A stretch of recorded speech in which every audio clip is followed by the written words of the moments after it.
Hello, and welcome to a somewhat different, in case you missed it, for March 2026. Normally, we gather up some weird and offbeat stories that mostly happen throughout the current month that you might not have heard about.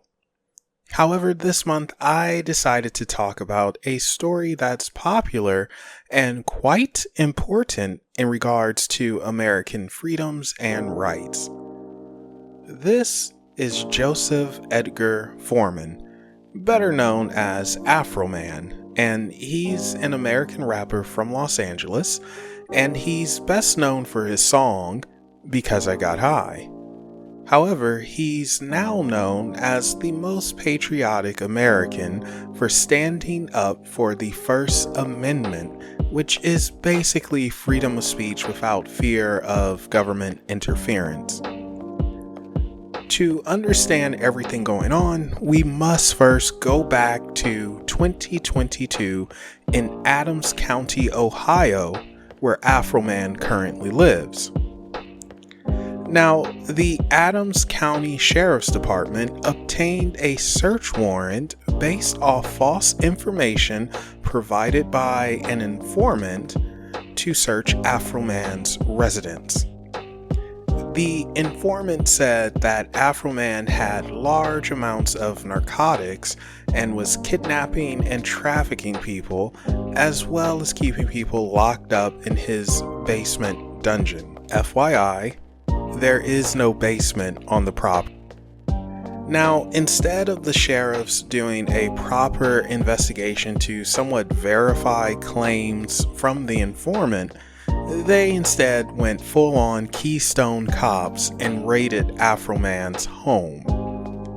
Luckily, Afroman has home surveillance and captured the Adams County sheriffs busting through his gate, breaking down his door, rummaging all throughout his home, finding close to $5,000 in a suit pocket, a very, very small amount of weed, and lemon pound cake. For some odd reason, the sheriffs also cut power to the cameras. So ultimately, the sheriffs found nothing and left Afroman's home in some disarray with a broken gate and door, plus they seized his money.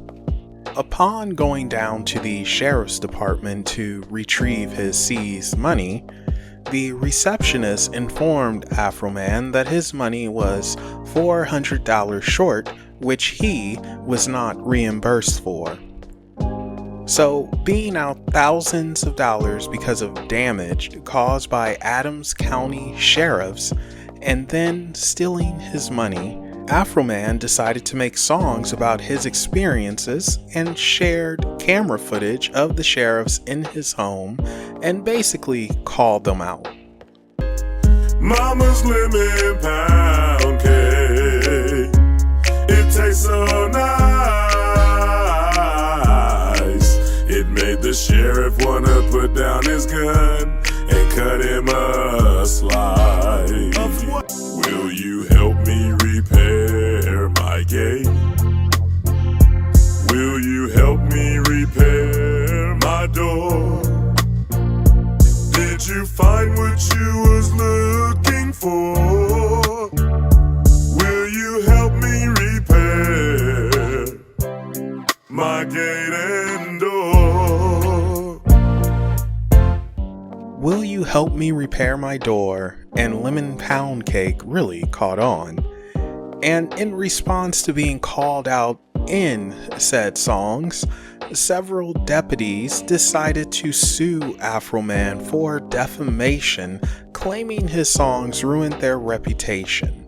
People were calling them names, and one claims the songs caused him to divorce his wife. Now, oddly enough, this case wasn't thrown out, considering criticizing government, parroting government, giving government the middle finger, and calling them out in general is a First Amendment protected right. It is very much free speech. In the 80s, case law was made thanks to Hustler magazine versus Falwell, in which Falwell was suing Hustler over a parody article saying his first sexual encounter was with his mother. In 88, the Supreme Court ruled that emotional distress, aka hurt feelings, was not a sufficient reason to deny the First Amendment protection to speech that is critical of public officials and public figures. Now, fast forward to 2026, and being petty and upset, Afroman released more songs making fun of the sheriffs suing him, causing more hurt feelings. Mine eyes seen the corruption of the Adam County cops, stealing money, stealing cake when they make they traffic stops. First they screw you, then they sue you, play games and dismiss your claims. The proof's on the internet. Afroman will bring it to ya. Afroman is gonna do ya. Afroman is gonna screw ya. My proof's on the internet. Randy Walters is the son of a bitch. Ooh, yeah. That's why I fucked his wife and got filthy rich. Adding insult to injury, the plaintiff's lawyers decided to play the songs in full while his clients were on stand, which only brought comedy for the jury to see firsthand how ridiculous this whole thing is. Speaking of the trial, it lasted 3 days and was being overseen by a very biased judge who was clearly favoring the plaintiffs and loved hearing himself speak. It was also several memorable moments, including one where a sheriff admitted to being sent hundreds of pound cakes and now being called Officer Pound Cake. John, you were called Officer Pound Cake by Mr. Foreman? Multiple times. You You were received hundreds of pound cakes at work from different people. Okay. And the context of that name comes from a music video that Mr. Foreman created. There was also a moment where Randy Walters created the possibility of a scenario where Afroman was sleeping with his wife.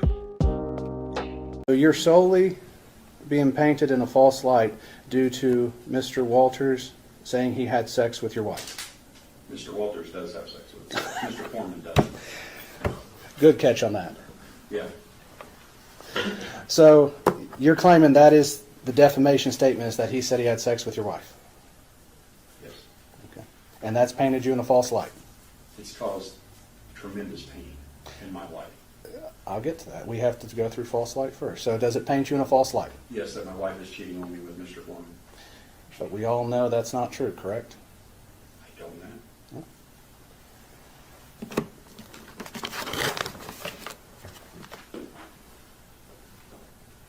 Wait, you don't know if your wife's cheating on you or not? You want to go there? No, I just want to ask that question because you said we don't know. I just need to know yes or no. Since middle school. I know. I would hope she would. But you know what?